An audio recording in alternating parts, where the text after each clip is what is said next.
या देवी सर्वभूतेषु मा ब्रह्मचारिणी रूपेण संस्थिता नमस्तस्ये नमस्तस्ये नमस्तस्ये नमो नमः। मित्रांनो, नवरात्रीच्या दुसऱ्या दिवशी देवी ब्रह्मचारिणीची पूजा केली जाते। या देवीबद्दल शास्त्रात काय माहिती दिली आहे ते आज आपण जाणून घेणार आहोत। माता दुर्गेच्या शक्तीचे दुसरे रूप म्हणजे देवी ब्रह्मचारिणी।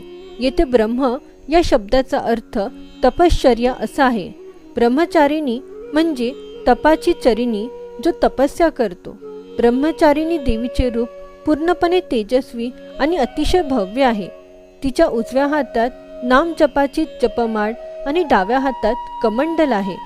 या देवीचे जन्मकथा आता आपण श्रवण करणार आहोत। ब्रह्मचारिणी देवी ही तिच्या पूर्वीच्या जन्मी हिमालयाच्या घरी कन्या म्हणून जन्माला आली होती। नारदांच्या उपदेशाने भगवान शंकरांना पती म्हणून प्राप्त करण्यासाठी तिने अत्यंत कठोर तपश्चर्या केली होती। या कठीण तपश्चर्येमुळे तिला तपश्चरिणी म्हणजेच ब्रह्मचारिणी असे नाव पडले। आख्यायिकेनुसार तिने 1000 वर्ष फक्त कंदमुळं आणि फळं खाल्ली। अनेक दिवस कडक उपवास करून बेलाच्या झाडाखाली तिने तपश्चर्या केली। देवीने पाऊस आणि सूर्यप्रकाशाचा भयंकर त्रास सहन केला। तपश्चर्येनंतर तिने जमिनीवर पडलेली फक्त पाने खाऊन 1000 वर्ष भगवान शंकराची पूजा केली। त्यामुळे देवीचे एक नाव अर्पण असंही पडलं। अनेक 1000 वर्षांच्या या कठोर तपश्चर्येमुळे ब्रह्मचारिणी देवीचे शरीर अत्यंत अशक्त झाले। तिची अवस्था पाहून तिची माता मेना खूप दुःखी झाली आणि तिला या कठीण तपश्चर्येपासून परावृत्त करण्यासाठी उमा हाक मारली।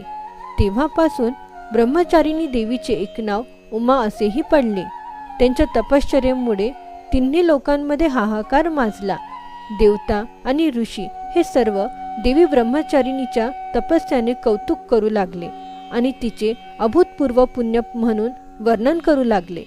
शेवटी आकाशवाणीद्वारे पितामह ब्रह्माजी तिला उद्देशून प्रसन्न स्वरात म्हणाले, हे देवी, आजपर्यंत तू जितकी कठोर तपश्चर्या केली आहेस तितकी कोणीही केलेली नाही। तुमच्या या तपश्चर्येचे सर्वत्र कौतुक होत आहे। तुमच्या सर्व मनोकामना पूर्ण होतील। भगवान शंकर तुम्हाला पतिरूपात नक्कीच प्राप्त करतील। आता तू तपस्या सोडून घरी परत जा। लवकरच तुझे वडील तुला बोलवायला येत आहेत, अशी आकाशवाणी झाली।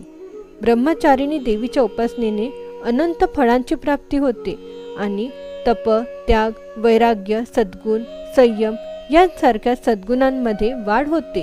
जीवनातील कठीण संघर्षातही माणूस आपल्या कर्तव्यापासून विचलित होत नाही।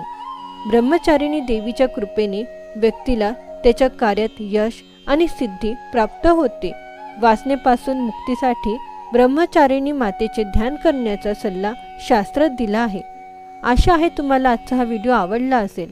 जर तुम्हाला हा व्हिडिओ आवडला असेल कृपया लाईक करा, शेअर करा आणि माझ्या या चॅनल आकाशिक स्टोरीजला सबस्क्राईब करायला विसरू नका। धन्यवाद।